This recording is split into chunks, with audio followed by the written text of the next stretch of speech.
You got mail. Do you remember the 90s? Come on, Uncle Phil, this is the 90s, man. Man, it's the 90s. It's hammer time. Come on. It's the 90s, remember? Microchips, microwaves, faxes, airphones. Ma, it's the 90s. You can call it what it is. Yada, yada, yada. I can be anything I want to be. It's the 90s. What, are you nuts? This is the 90s. We're gonna sue you. Wake up and smell the 90s. We're going to start this one a little bit different than normal. We're going to play 20 questions, and you are going to figure out what the topic is. Okay. Based on questions that you will ask me. That I will ask you? Mm-hmm. Man, okay. So is it about an event? No. Is it about a person? Yes. Okay. Is that person a politician? No. Is that person a television celebrity? Kind of. Is that person a man? No. Is it a dog? I wish. Is it a person who is known for exercise? No. Okay. Is it a person who hosts something like a game show or a game? No. Okay. This might go past 20 questions, but... Do you think I should have gotten it by now? I do. Rosie O'Donnell? No. She was a talk show host. I would have said yes if I... Well, she was on TV, kind of in movies, you know. And She a talk rides show in host. she rides in cars with in buses. Let's see. With her she's the sister they ride in the bus with or something. I forgot what that was. Oh my God. Yeah, I don't know if this is going to be a great intro. I understand you wanted to go. Should we just start No, I want to keep this. Okay. Stay tuned, folks. Oh, please. Just keep going with this. Can I give you a clue? Yeah, please. I have no notes. So it's someone you know intimately. So Yes. it's Elizabeth Taylor No. in the 90s. But that would work. But no. Okay. Soon. One day. Is this person specifically known for their work in the 90s? Yes. And more than Like they 90s. came of note in the 90s? Their work was very noteworthy in the 90s. Okay. But have they had success before the Yes. 90s and the 80s? Yes. Big success. Yes. Okay. So they came into the 90s already hot. All right. So let's see. Depending on Not a question. I don't want to Depending- ruin it because I only depending- have 40 of these. Depending on what you characterize hot. Oh, would she be characterized as hot? From a gentleman's gaze, not especially. Oh, okay. Bette Midler. Yes! How did it take you this long? I needed the hot, not hot situation. That's what voted off. No. I find her quite sexy, Glad to hear. but okay. So Yeah. Bette Midler, that's great. Yeah. Yet again, audience, this woman is what would you call Bette Midler fans? I don't know that Mermaids of some no, sort? I don't. They're not like Swifties or no. I don't think she has a thing. But the like woman that. the woman that sits in front of me, if there was ever a Bette Midler fan, It's true. It's and me. I keep saying Bet. I don't know why I'm saying Bette Midler. Bette Midler. Bette Midler. Yes. Yeah, Bette Midler fan. Yes. This is standing for me. So yes, I got it. Should have gotten it sooner. Yes. So this is going to be pretty much all from memory Okay. because I wanted to see if I could. Okay. I glanced at Internet Movie Database 2 weeks ago just to make sure that I didn't miss any highlights. But I will give you an overview, the context, the beginning of Bette Midler. Okay. She was born in Paterson, New Jersey in 1945, December 1st, and lived most of her life in Hawaii. She had two sisters, and her mother was a big movie fan. So she and her sisters were all named after movie stars of the time. So she was named after Betty Davis, her mother not knowing that it was not pronounced Bet. So she went by Bet instead of Betty.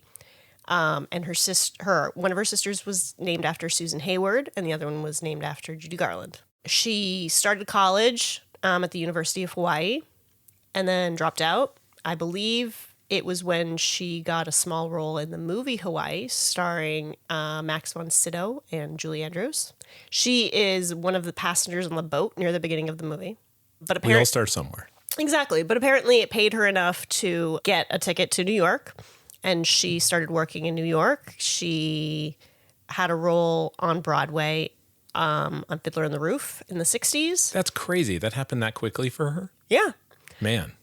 She also, one of the things that she's most famous for is for working at the gay bathhouses in New York, where she met Barry Manilow, who worked as her pianist for several years. And that's sort of the beginning of her gay following. The gays love her. Still do. There's always a large homosexual contingent in the theater. And they were always the funniest. You know, they were always made me laugh. I always had a great time and had very little fear around them. So I always enjoyed myself, and I've always known about them, and I've always accepted them. By 1972, she released her first record, like a self-titled Bette Midler record, and it did pretty well. And then she did a couple other albums that were less popular. And by 1979, she got her first Oscar nomination for The Rose. That's right, which was not officially her first film, but it was her first starring role. It also was not officially or it was unofficially basically a Janis Joplin biopic. Mm-hmm, yeah. And it did quite well. It was pretty popular. The soundtrack did very well. Mm-hmm. The song The Rose is one of my favorites. It's a great song. She lost the Oscar to Sally Field. Norma Ray. Yeah, Norma Ray. And then she did a movie called Jinxed, which was not popular. We've seen it. It's not good. Not popular for a reason. Yeah, it's not good. Yeah. And she also released a concert film called Divine Madness, which I don't know if it did very well at all, but that doesn't matter. It's fun to watch. Born for greatness, bred for badness. I know just how far I can go with the American public, kids. Rude, Oops, so sorry. crude, lewd, and always in the mood. The one, the only, Bette Midler.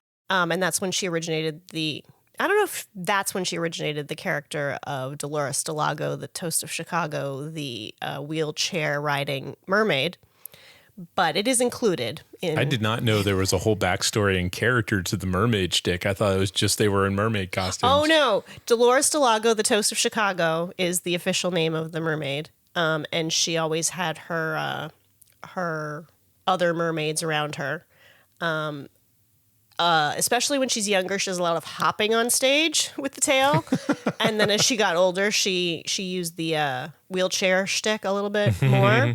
Also, as part of that character, she used Hawaiian koi balls, I believe they are. They're like balls on string or on rope, and you can do like tricks with them. Then she started working for HBO and did a bunch of specials with them. She was one of the first big talents. Her and George Carlin were the ones that had like the annual shows that would come on like every year. They'd have a special. Yeah, and they're really, really hard to find. I have them on VHS. And then she became a Disney darling. And you should know about that, right? The Touchstone years. Well, no, she was one of the first big stars to get a couple picture deal, multi-picture deal with Touchstone Pictures when they created Touchstone Pictures as the like adult comedy label for Disney Studios. Yeah. Nobody these days gets a chance to belong to a studio and have pictures written for them and produced just for them. And I am in such a great position. Why you? I mean, I'm funny, I'll do the comedies and I sing and I can, tell a joke, but I mean, I don't know. They love me. They say they're in the Bette Midler business. I don't know. I don't get it. Do you know the films that she made in the 80s for Touchstone? I know she did Big Business, Lily Tomlin. Yep, that's the Twins one. That's the Twins one. She did another Lily Tomlin, didn't they do two? No, Nope. Okay. Then she did the one with Shelley Long. Outrageous Fortune. With George Carlin, who we just watched. And then she did Down and Out in Beverly Hills. Yeah, and then she with Nick Nolte and Richard Dreyfuss. Yes, which is a remake of the French film. Voodoo Saved from Drowning. That's correct. Yeah. And the other one is the one from one of the Zucker brothers did it. Not Crazy People. Ruthless People. Ruthless People. Yeah, and that was with Danny DeVito. And then I believe it was 1988 when probably one of her most... May I fill one in just if I forgot? Yes. And get you off track. Oliver and Company. She played That's the poodle. right, Oliver and Company. She was one of the earlier like celebrity voices for the Disney movies. She was. It was not one of the better ones, but it was... It was her and Billy Joel in that film. That's right. And Cheech Marin. Yeah, that's right. Bette Midler is simply the most versatile talent in the whole wide world, and she's a great singer, she's a great actress, and she's now even a great poodle. One of her most popular films, especially with women who have friends, Beaches. Yes, Beaches. Beaches was my gateway drug to Bette Midler. I don't know why I was introduced to it. I think it was one of my friends when I was like 11. Because it was the 80s and we just let kids do anything and watch anything. Anything. Yeah. And Beaches did very, very well. It's still sort of like a classic amongst like weepy films. And it has the classic song Wind Beneath My Wings. That's right. Which is very good. Both the film and the song did very well. For Bette and for the And so, of Disney. course, after watching the film, I was like, oh, this is based on a book. And so I read the book. I was like 11 or 12. I learned some new words reading that book. I needed a dictionary and I had some sort of awakening. There's some, it's raunchier than the movie is. Charisma, uniqueness, nerve, and talent. That one, yeah. There's some of those words in there. But that movie did very, very well. And then, so what do you do after doing that? You do a movie with Woody Allen that he doesn't direct. Do you know what I'm talking about? It's the View from a Mall. Scenes from a Mall. Scenes from a Mall. Yeah. So it's this weird film. So I think this might be 1990. No, this is the 90s. Yeah. So now this is the line. She started off the 90s. I won't say strong, but interesting. So it was a movie about a married couple who are planning to celebrate their anniversary that evening with a party. So they go to a mall. And they have to get like last minute things. So she and Woody Allen play the married couple. And this is, I think, one of very, very few films that Woody Allen has been in that he hasn't directed. So it's a bit of an anomaly. From Touchstone Pictures, you've seen her ruthless, outrageous, and all business. But you've never seen her like this. You look like my Aunt Nina in that dress. Married to Woody Allen. We've done our duty. How did this fail at the box office? How could it? I don't know. But it did. But at this point, Bette Midler had a deal to create her own production company. It was called an all-girls production. Okay. And she had a producing partner named Bonnie Bruckheimer, who I think had worked with her on Beaches. And so then they made their production company. And I believe the first film that they did was... For the Boys? That's right. So For the Boys was 1991. It was a movie about wars. It took place over probably like 50 years. And she played a performer, a singer, who had a performing partner. It was Dixie Leonard and Eddie Sparks. Yeah. And it was James Caan was her counterpart. Dixie sang the songs. It's a bunch of horny guys. I mean, how are you going to lose, right? In that case, let me at him. Eddie told the jokes. 2 hours along with you, that boy deserves a Purple Heart. Well, it was purple, all right, but I don't think it was his heart. And for over 50 years together. The two of you are going to be bigger than Burns and Allen. Bigger than Hope and Crosby. The battle between them never ended. It's about the USO shows that they would do. And Yeah. both of them went to the USO and they would perform for troops. Yeah. So all of the music is diegetic because it's just them putting on the show. Yeah. And it's essentially Bob Hope. Right. That sort of idea. That sort of idea with him, with like when Betty Grable would go out with him or different female performers would go out and put on a show for the troops. Yeah. And then at one point they had a variety show on TV and then they had a big fight. And so it was this story of making up and breaking up and them losing a lot of their close family members, either because of war or because of divorce. And the two of them always coming back together in the end. it doesn't surprise me that she was a producer on it because it's a vehicle for her to showcase not only her talents, but she had a huge revelry. You can probably talk about this, or reverence, I should say, for that music of that time, even in her 60s and 70s and her shows, even her shows nowadays, you know, before really kind of her semi-retirement, she would play standards from the 40s and 50s. Yeah. I mean, I think when I became interested in her as a performer, she was a huge educator for me. I was in my early teens and starting to pay attention to her and what she had done in the 70s and 80s. And in the 70s and 80s, she was referencing the 40s and the 50s and the 60s. So it was a great education. Also, in the 90s, there was kind of this callback that was happening in pop culture to the 40s, to big band, to standards. Yeah. You know, and she played into that a little bit. Which would end up being like the whole revival of swing music and jazz towards the end of the era, end of this 1990s. And so, of course, the film bombed. Of course. Yeah, I was just about to say, and how did that work out? Because that just seems like it's going to get all the kids in. So it cost a lot to make. It's a very expensive production value. The movie looks gorgeous, has great production value. It was very expensive, and it was made for people that were basically our grandparents. Right. I dragged my dad to it. I was 13 when it came out. None of my friends wanted to see it with me. I didn't see it in the theater. Yeah, but I wanted to see it in a theater, so I did drag my dad, and he agreed to see it, and I'm glad that he did. The soundtrack did pretty well. The soundtrack did do well, and it was. The script is okay. It's kind of a TV. It's kind of a really like classy TV movie. Yeah, but the soundtrack is really good, and it does show the variety. And she did get an Oscar nomination. I didn't know that. Yeah, she got an Oscar nomination. I know Golden Globes she did. She won the Golden Globe. Yeah. I have to tell you, this is a picture that not a lot of people saw, but this people worked at the top of their form on this picture. We were all so terribly, terribly proud, and it makes me very, very happy that the Hollywood Foreign Press recognized our work when the American public dismissed us. So I thank you from the bottom of my heart.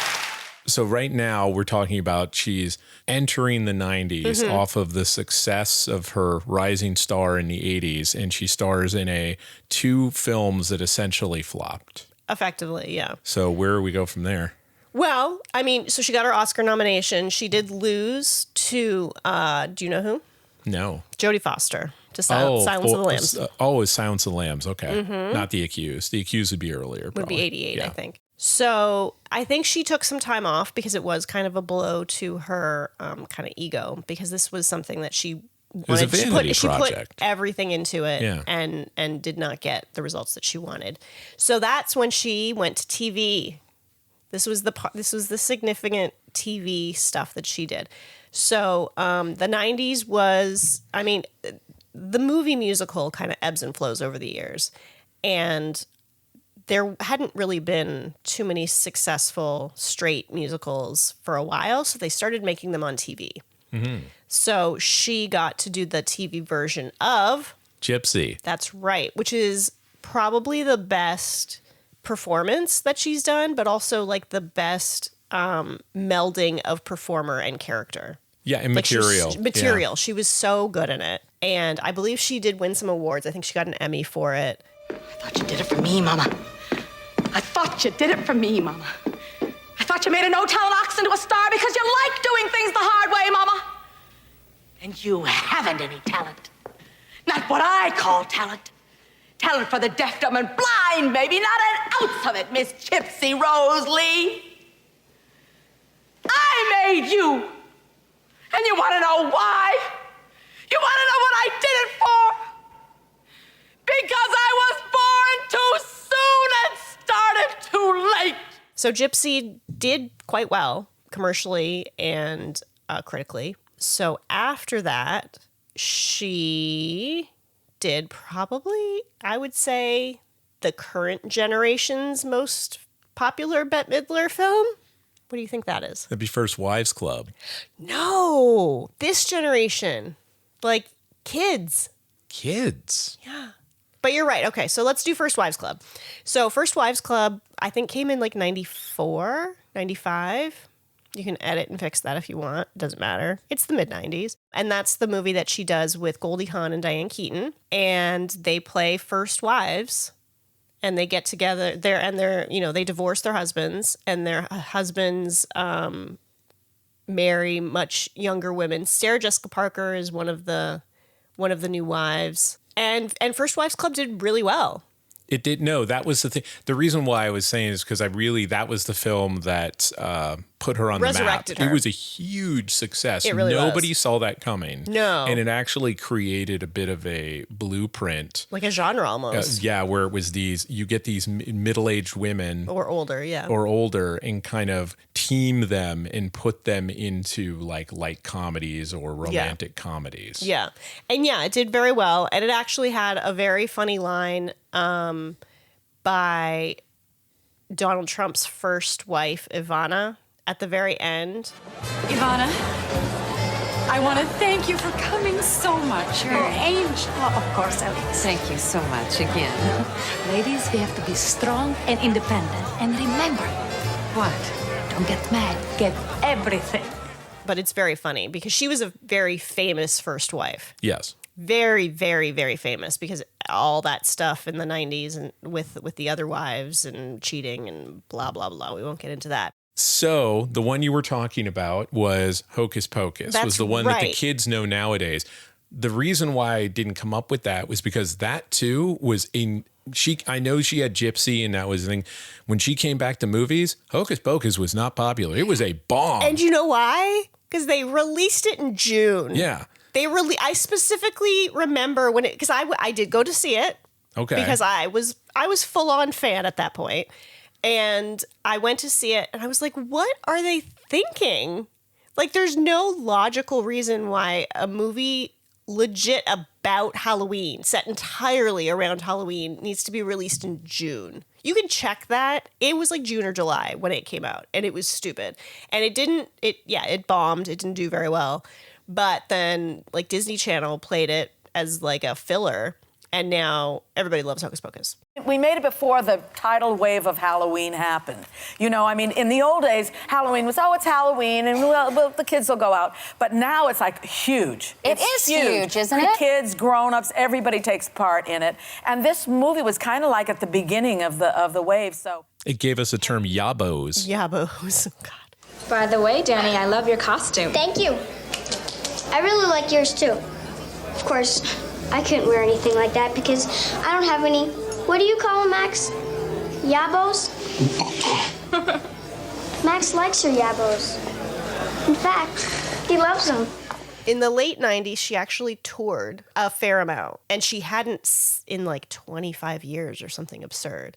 And so I did see her in concert 3 times, which I was very happy to have been able to do. Once at the Canadian National Exhibition, the CNE, and I cannot remember the other venues. I think one of them was the Rogers Centre. It was all in Toronto, but I did get to see her 3 times. And then after that, the 90s really were sort of the best part of her career. So her personal life, she did marry one of the Kipper kids. That's right. Who you know. Oh, yeah. He's a performance artist, a German performance artist. Who are the Kipper kids, I hear you ask? Yes. Why? There are a bunch of performers that, in fact, that would speak gibberish in a German accent, wear lederhosen, and slap each other with fish. Yeah.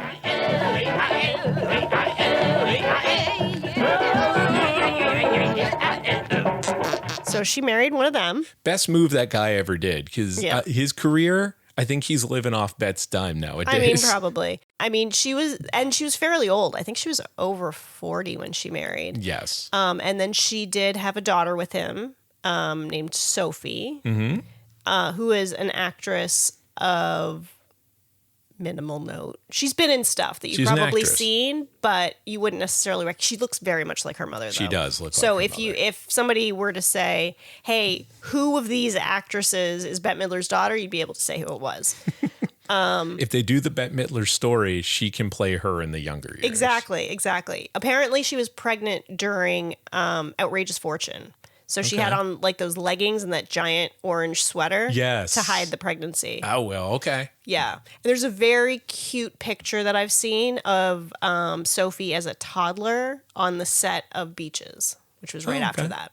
And she did other things. So she had a several-year residency in Las Vegas where she did The Showgirl Must Go On, I believe, was the show that she did over there for several years. She did Broadway. Hello, Dolly. Well, she did Hello, Dolly. That was the big one. She won the Tony for it. She did the one-woman show. About, I think, Sue Mengers? Yeah, the agent. The agent, yeah. Like the super agent. You'll never eat lunch in this town again, or something like that. Like I always say, if you can't say anything nice about someone, come sit by me. So she has been on Broadway a few times. And weirdly, during the pandemic, the one thing that I do remember is she was in a like COVID film called Coastal Elites. She's also over many, many years, I think at least 30 years, I think she originated or co-originated the New York Restoration Project. It's a thing in New York. She lived in LA for many years and then at some point moved to New York, and she decided to start an organization to plant trees, and it's an environmental thing. And which I'm going to insert the clip of her on The Simpsons right now, attacking someone who threw a pop can. Who threw a pop can and throwing the pop can at them and exploding their car like a hand grenade. Miss Midler, I can't believe you do this all by yourself. We're Americans. We deserve clean highways. You pigs! Oh, no! Bette Midler!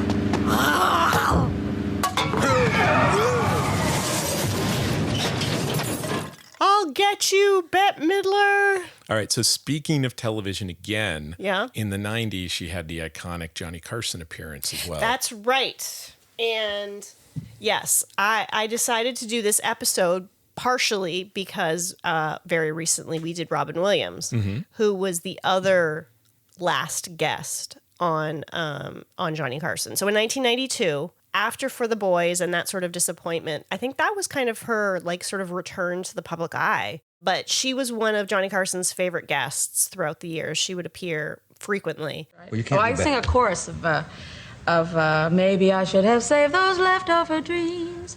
Funny, but here's that rainy day. Here's that rainy day they told me about, and I laughed at the thought that it might turn out this way. Where is that worn out wish that I threw aside? And so she sang a couple different songs, and like one of his favorite ones. I can't believe it. The last guest, the last fool, Mr. Carson, will have to suffer gladly.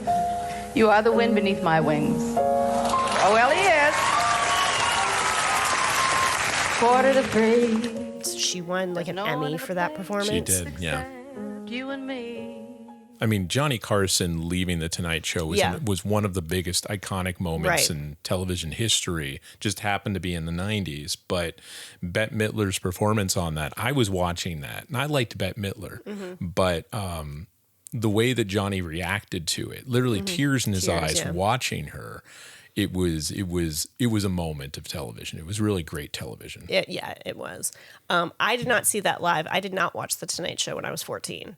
So that's basically Bette Midler in the 90s. You can find whatever clips you like. There's some great ones. They don't make anybody like Bette Midler again.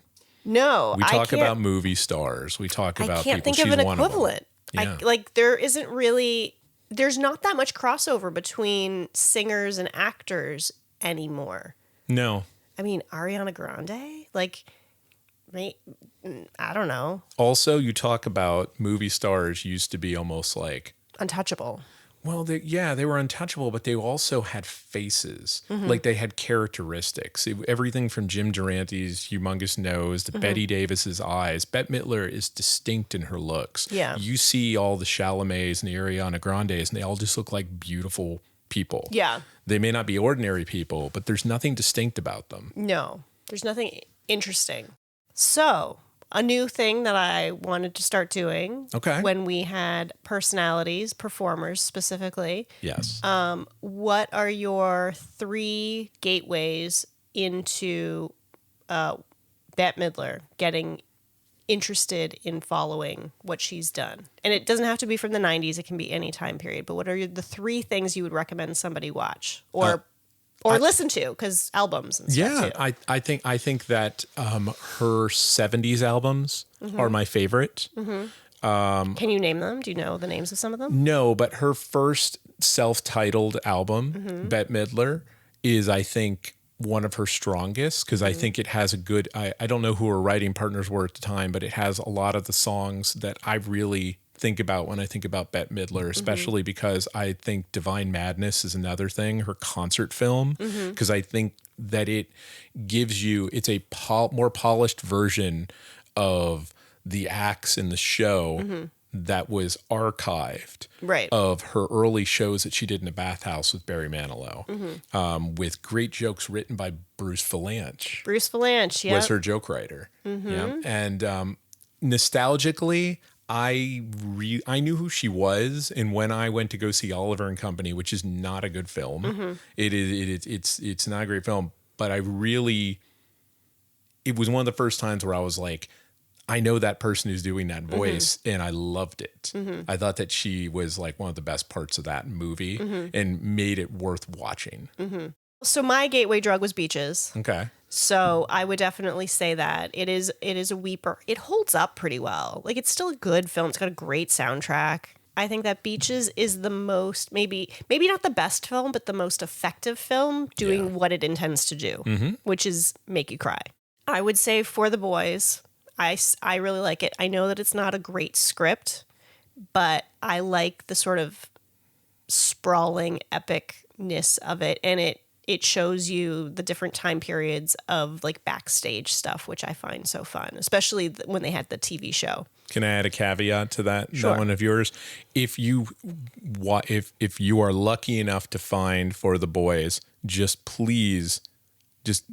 don't turn it off after seeing the old age makeup. The old age makeup is pretty rough. It looks strange. It gets better. Let's just say that. It gets better. It gets better. Yes. Well, because it starts with them old. It's one of those bookend movies where it starts and ends in the same place. So it ends in the present day, or it starts in the present day, and then you go back to the wars and progress through the wars. You're right. It's a film of good scenes, not as a good whole. Right, and a great soundtrack. And I do I do think that the soundtrack did quite a bit better than the production actual. design is chef's production kiss. design, the costumes are great. Yeah, all of that is good stuff. So that's drum roll.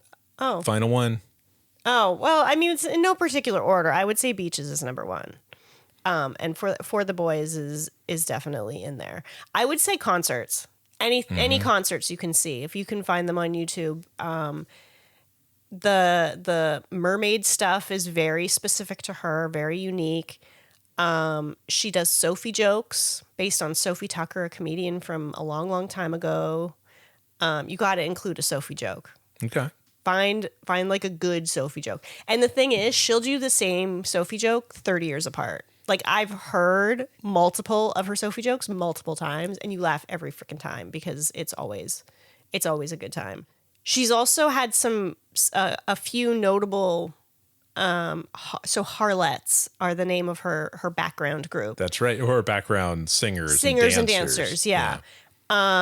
So the ones that I can think of off the top of my head are Katie Segal, who was Peg Bundy in Married with Children. Yes. She was one of the backup singers. And Melissa Manchester, which I don't know that a lot of people know who she is, but she's a contemporary to Bette Midler and a singer in her own right. She's best on stage. She's fantastic on stage. I'm so happy that I was able to see her 3 times and that there's record of some of her other performances. Many of her other performances.